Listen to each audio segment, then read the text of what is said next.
Madame, Monsieur, bonsoir. Merci de nous rejoindre à la une de l'actualité. Le président de la République, Abdelmadjid Tebboune, a reçu ce lundi à Alger le ministre des Affaires étrangères de la République italienne, Luigi Di Maio.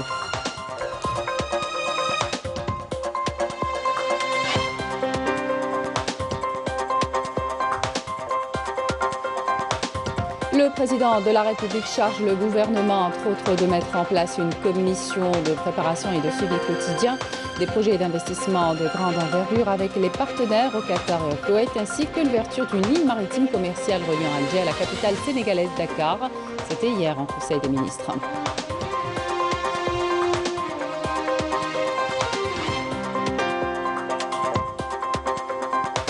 Lors de la cérémonie de sortie de la 50e promotion de l'École nationale d'administration, le Premier ministre Ayman Ben Abdelrahman a affirmé que les réformes engagées par le président de la République exigent un accompagnement de la ressource humaine compétente capable de créer de la richesse dans divers domaines.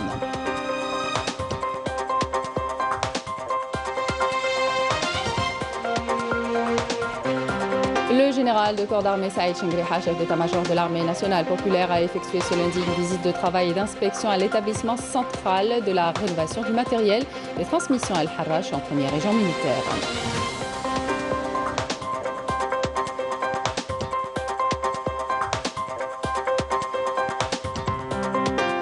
L'ambassade d'Algérie à Kiev et les représentations diplomatiques mobilisées pour faciliter le déplacement et le rapatriement de nos ressortissants. Le ministère des Affaires étrangères annonce la mise en place d'une cellule de crise.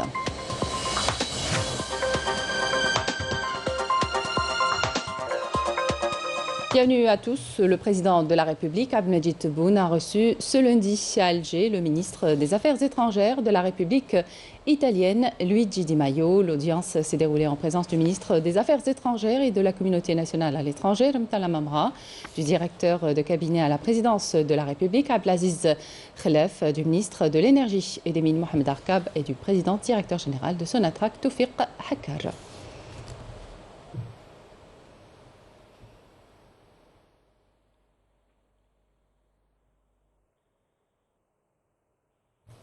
Je vous invite à écouter le ministre des Affaires étrangères de la République italienne, Luigi Di Maio.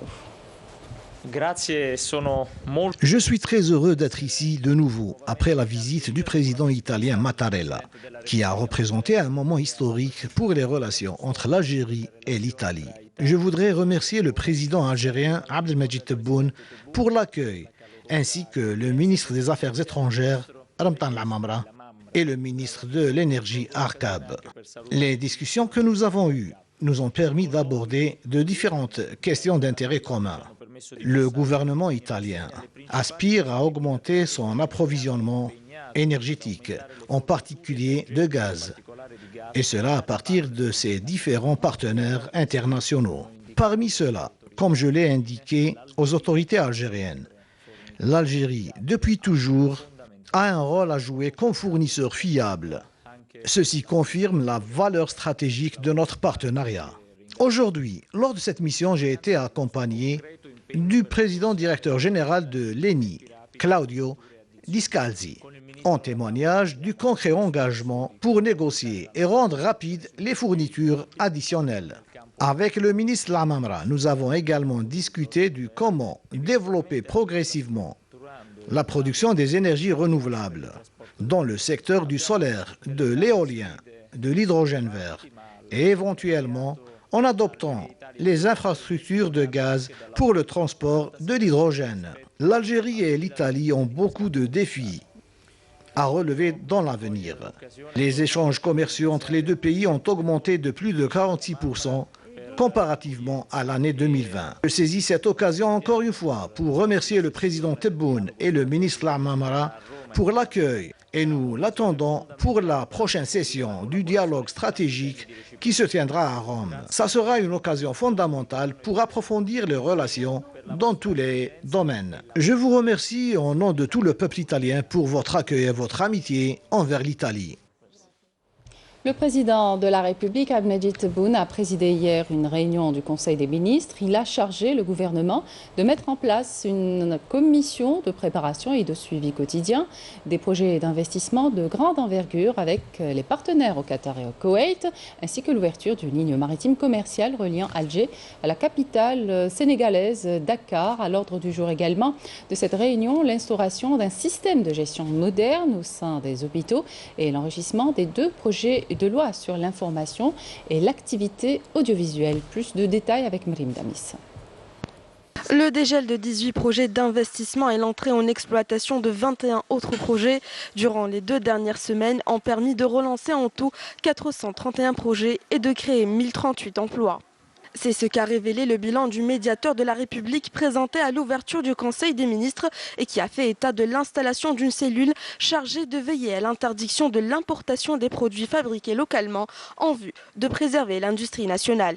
À l'issue de cet exposé, le président de la République a donné des orientations et des instructions pour parachever dans les meilleurs délais les derniers dossiers d'investissement en suspens à travers la levée des obstacles, notamment bancaires. Concernant sa visite au Qatar et au Koweït, le président de la République s'est félicité du niveau privilégié des relations bilatérales avec ces deux pays frères et a chargé le gouvernement de mettre en place une commission de préparation et de suivi quotidien des projets d'investissement de grande envergure avec les partenaires au Qatar et au Koweït. Il s'agit notamment de lancer dans l'immédiat des études techniques afin d'étendre et d'élargir le réseau ferroviaire du nord vers le Grand Sud entre Alger, Tamraset, Adrar, de planifier les études en vue d'entamer les travaux de réhabilitation de la façade maritime d'Alger et de modernisation du tissu urbain des wilayas de Skikda, Annaba, Constantine et Oran. Il est également question de réaliser un hôpital moderne avec un partenariat entre l'Algérie, le Qatar et l'Allemagne. En plus, d'autres projets dans le secteur portuaire, notamment l'extension du port de Djenjen à Gigel. Le président de la République s'est par ailleurs félicité de l'ouverture d'une ligne maritime vers la Mauritanie et ordonné l'ouverture dans les plus brefs délais d'une autre ligne similaire vers Dakar au Sénégal. Pour ce qui est du secteur de la santé, il a été souligné l'impératif d'instaurer un système de gestion moderne au sein des hôpitaux, accordant un intérêt aux prestations sociales hospitalières et qui permet dans certaines maladies difficiles de faire appel à des médecins dans le cadre de missions médicales depuis des pays développés. Le président de la République s'est par ailleurs dit satisfait du niveau d'avancement qu'a enregistré le processus d'élaboration de projets de loi sur l'information et l'activité audiovisuelle. Il a dans ce sens chargé le gouvernement de poursuivre l'enrichissement de ces deux projets à travers le renforcement des garanties de protection de la liberté d'expression. Les membres de l'Assemblée populaire nationale ont adopté ce lundi à Alger le projet de loi définissant l'organisation de la composante de fonctionnement et les missions de l'Académie algérienne des sciences et technologies. La séance de vote s'est tenue en plénière, présidée par Brahim Bourali, président de l'APN, en présence du ministre de l'Enseignement supérieur et de la Recherche scientifique, Abdelbaki Benziane, et de la ministre des Relations avec le Parlement, Besma Azouar. Le débat autour du texte de loi a été riche et les interventions ont affirmé dans la globalité que l'Académie est un édifice scientifique qui vient s'ajouter à la construction institutionnelle et à la promotion du cadre juridique du système scientifique en la constitutionnalisant et en lui conférant un statut particulier.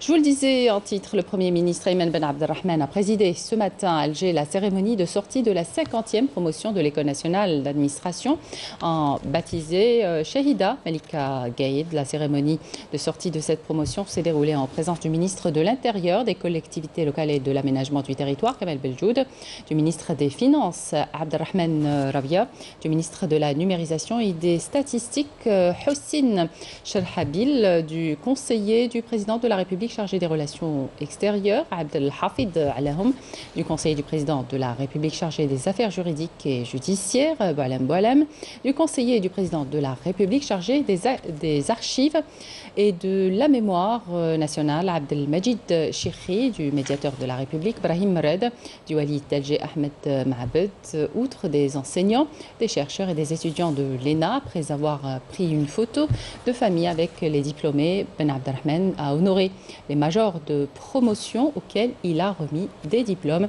et rendu hommage à la famille de la Shahida Melika Gaïd, dont le nom a été donné à cette nouvelle promotion. La réussite des ateliers de réforme et la dynamique des mutations que connaît le pays sous l'égide du président de la République Abdelmajid Tebboune sur les plans politiques, économiques et sociaux requièrent un accompagnement par une ressource humaine compétente et des cadres à même d'être en phase avec ces profondes réformes et cette renaissance dans tous les domaines. L'intérêt accordé à la ressource humaine à travers sa formation et sa mise à niveau continue est la pierre angulaire de la réforme et la modernisation de l'administration et de la fonction publique de manière générale. Dans ce contexte, le plan d'action du gouvernement destiné à l'application du programme du président de la République a accordé un intérêt particulier aux facteurs humains dans la concrétisation de la gouvernance renouvelée et basée sur l'amélioration de la performance et la consolidation de la transparence à travers la moralisation de la vie publique et la modernisation de l'administration et de la fonction publique à travers ses filières, ses spécialités et ses centres. La formation demeure le volet le plus important.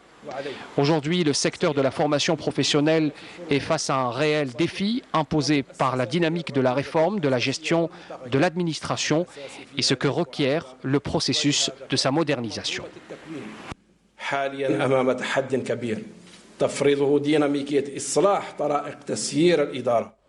Le Premier ministre a mis en exergue les efforts de l'École nationale d'administration dans la formation des futurs cadres, appelant à ce que l'école se mette au diapason des nouvelles technologies de gestion. Écoutez. À travers les 50 sorties de promotion, l'École nationale d'administration a contribué à la formation de plus de 7000 cadres de la nation tout au long des 58 dernières années, en plus des différentes sessions de formation organisées au profit des entreprises et des administrations publiques et qui ont profité à des milliers de travailleurs, mais aussi à un bon nombre de cadres venus de pays amis, notamment africains, dans le cadre des coopérations internationales. Toutefois, l'École nationale d'administration ainsi que toutes les institutions qui assurent la formation continue à ses employés sont tenues d'adapter les programmes et méthodes de formation aux progrès enregistrés dans ce domaine, mais aussi aux besoins des méthodes modernes dans la gestion de l'administration et des institutions publiques. Il faudrait par ailleurs qu'elles dispensent des sessions de formation pour l'acquisition de compétences complètes et interpersonnelles, comme le leadership et la planification stratégique, le suivi de l'évolution des politiques publiques et la gestion financière publique. Les ressources humaines ainsi que la gestion publique basée sur les résultats. J'espère vivement que l'art du leadership ainsi que les méthodes modernes de travail et la communication soient appliquées, que ce soit dans le travail ou à l'extérieur. والأساليب الحديثة في العمل والتواصل مع المحيط إن كان على مستوى العمل أو على المستوى الخارجي. Et avec la sortie de cette nouvelle promotion, l'École nationale d'administration apporte un nouveau jalon aux efforts de modernisation de l'administration et d'amélioration du service public. Samira Hajamar.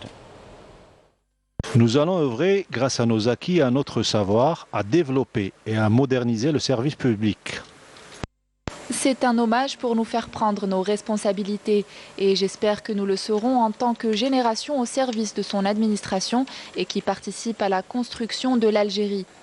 Ce sont les témoignages chargés d'émotion et de fierté des cadres diplômés de l'École nationale d'administration, issus de la 50e promotion baptisée Shahida Melika Gaïd. Et tous se disent prêts à endosser la responsabilité qui leur est confiée en tant que cadre majeur de promotion dans la gestion de l'administration avec professionnalisme et privilégier sa modernisation et l'amélioration de son fonctionnement. L'ENA est la seule école à enseigner au niveau national la spécialité audit et contrôle, dans le public comme le privé. Nous sommes très honorés. Cette cérémonie revêt une symbolique et nous motive à aller de l'avant vers un bel avenir. Le directeur de l'École nationale d'administration a salué les efforts des encadreurs et des enseignants et leur dévouement à assurer une formation de haut niveau. Il a souligné qu'avec la sortie de cette promotion, c'est un nouveau jalon aux efforts de modernisation de l'administration et d'amélioration du service public. C'est une autre promotion qui témoigne de ce qu'apporte l'École nationale d'administration depuis 70 ans dans la formation des cadres supérieurs au service de l'administration et du service public. La 50e promotion est composée de 115 diplômés ayant reçu la formation spécialisée de 3 ans en économie et finances, audit et contrôle, administration et établissement public, relations publiques et coopération, gestion des collectivités locales. Le général de corps d'armée Saïd Chengriha, chef d'état-major de l'armée nationale populaire, a effectué ce lundi une visite de travail et d'inspection à l'établissement central de la rénovation du matériel de transmission Al-Harrach en première région militaire. Cette visite s'inscrit dans le cadre du suivi par le haut commandement de l'armée nationale populaire des performances des établissements de soutien militaire, notamment ceux spécialisés dans la maintenance et la rénovation du matériel des transmissions ainsi que le montage des différents types d'appareils et accessoires de communication permettant d'alléger la dépendance étrangère dans ce domaine sensible et de réduire leurs coûts en devises. Merim Damis.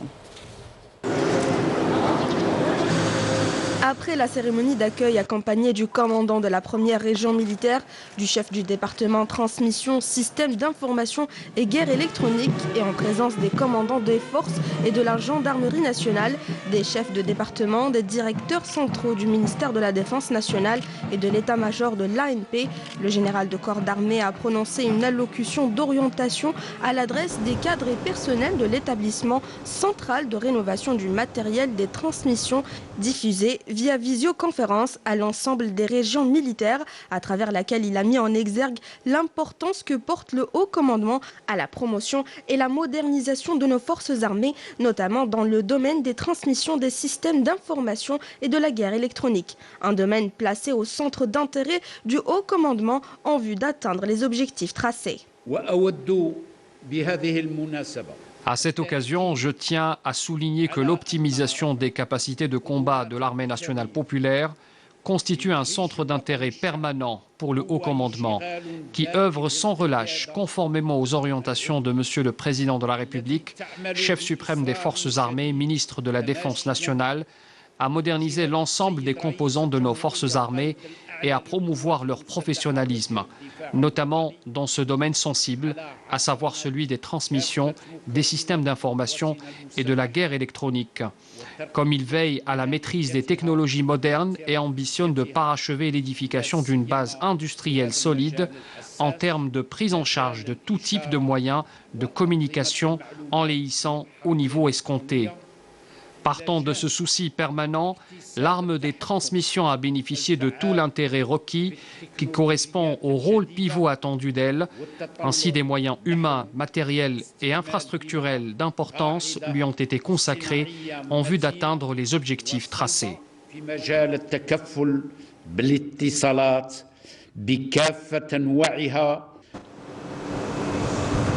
En amont, le général de corps d'armée avait suivi un exposé présenté par le commandant de cet établissement portant sur ses missions sensibles et vitales avant de procéder à l'inspection des différentes chaînes de montage, à l'instar de la chaîne de montage des moyens radio, la chaîne de montage des stations de fibre optique, les systèmes intercom, la chaîne de montage des moyens de faisceaux hertziens et des autocommutateurs de campagne, la chaîne de montage des moyens informatiques, la ligne d'intégration mécanique ainsi que le noyau recherche-développement in situ.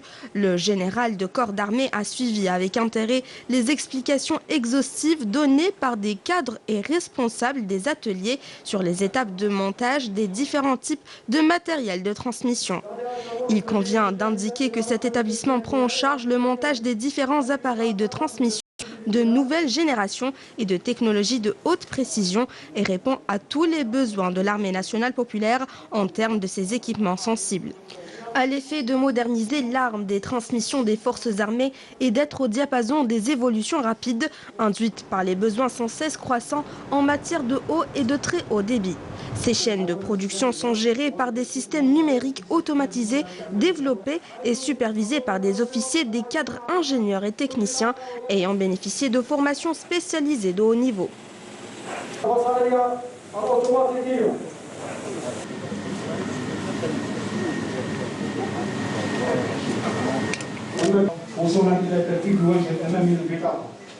Le général de corps d'armée a saisi cette occasion pour exhorter les responsables, les cadres et les employés de cet établissement à redoubler d'efforts pour promouvoir l'arme des transmissions au niveau requis et à veiller au suivi permanent des performances et de l'efficacité des moyens de communication produits par cet établissement au niveau des unités opérationnelles afin d'apporter les améliorations nécessaires adaptées aux défis qui exigent l'emploi optimal de ces matériels au sein du corps de bataille.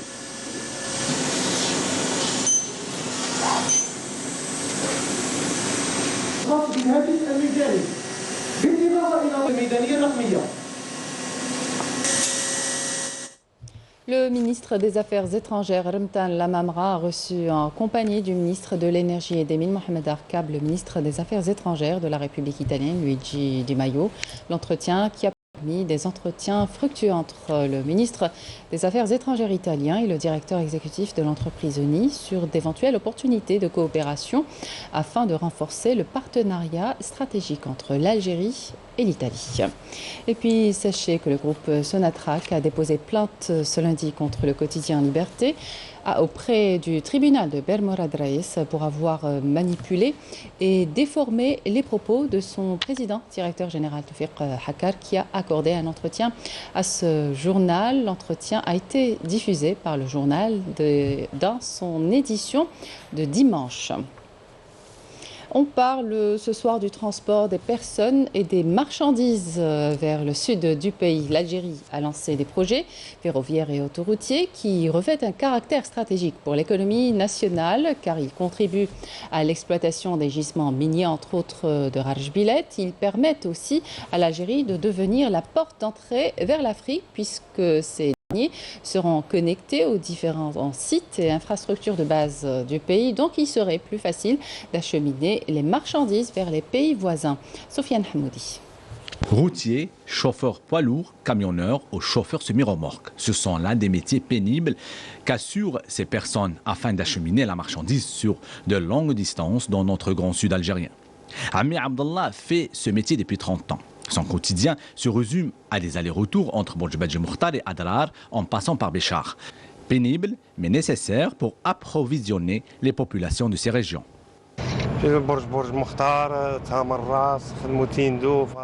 J'ai fait presque toutes les routes. Bourj Badji Moukhtar, Adrar, Béchar, la plus lointaine c'est Bourj Badji Moukhtar. Nous roulons en convoi durant 4 jours jusqu'à Regan. Après, on se repose aussi durant 4 jours pour ensuite reprendre la route vers Bourj Badji Moukhtar. Nous devons faire très attention au carburant. Les conducteurs de poids lourds doivent faire preuve d'une capacité de concentration exceptionnelle car les dangers de la route sont permanents. Lorsqu'on est fatigué, il y a un manque de concentration sur la route. Le trajet pour Bourj Badji Moukhtar dure 10 à 12 jours. Il y a un manque de concentration, bien sûr. C'est pour cela qu'on trouve toujours des accidents sur la route. Pour cela, la SNTF prévoit de renforcer et de moderniser sa flotte ferroviaire de locomotives dans le sud du pays. Le transport ferroviaire est une solution stratégique pour le transport de marchandises de longue distance, un transport à la fois efficace et économique. Sur une distance de 900 km, le transport ferroviaire est plus sécurisé qu'un camion semi-remorque.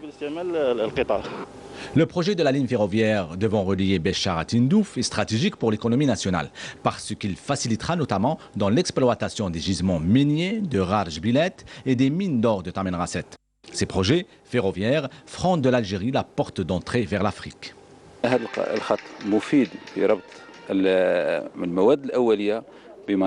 Ce projet permettra de transporter les matières premières et permettra aussi le transport de toutes les marchandises vers le sud et au-delà de nos frontières. Le projet qui va démarrer, nous sommes là pour aider, si vous voulez, moralement et physiquement. Pour épanouir la région. Ce réseau ferroviaire constituera un moyen important pour le développement des transports de personnes et de marchandises dans le sud. Le ministère des Affaires étrangères appelle nos ressortissants résidents en Ukraine à faire preuve de prudence. Il a mis en place une cellule de crise afin d'interagir avec nos compatriotes se trouvant dans différentes agglomérations et régions du pays. C'est ce qu'a affirmé Taous Djelloul, l'envoyé spécial chargé de la communauté nationale à l'étranger, qui affirme que l'ambassade d'Algérie à Kiev et les représentations diplomatiques sont mobilisées pour faciliter le déplacement et le rapatriement. Amel Barba.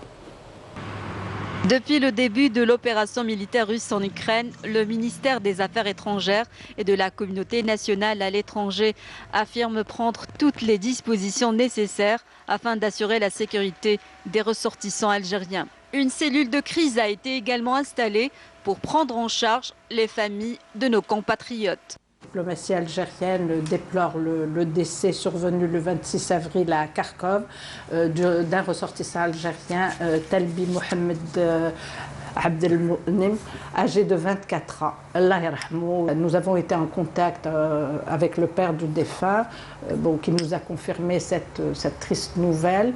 Et notre ambassade s'est rapprochée des services hospitaliers. Une cellule de crise qui a été placée au niveau du ministère des Affaires étrangères. Nous accueillons les familles qui le souhaitent, nous les prenons au téléphone. Je sais que certains de nos concitoyens, de nos ressortissants disent qu'ils n'arrivent pas à joindre ce numéro. Il faut expliquer que devant l'affluence des appels, il peut arriver de temps en temps que ce numéro ne soit pas disponible.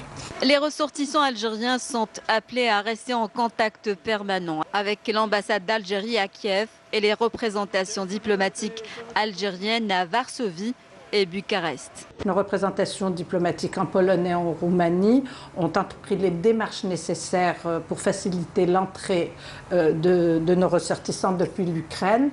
En définitive, les autorités hongroises aussi, en plus de la Pologne et de la Roumanie,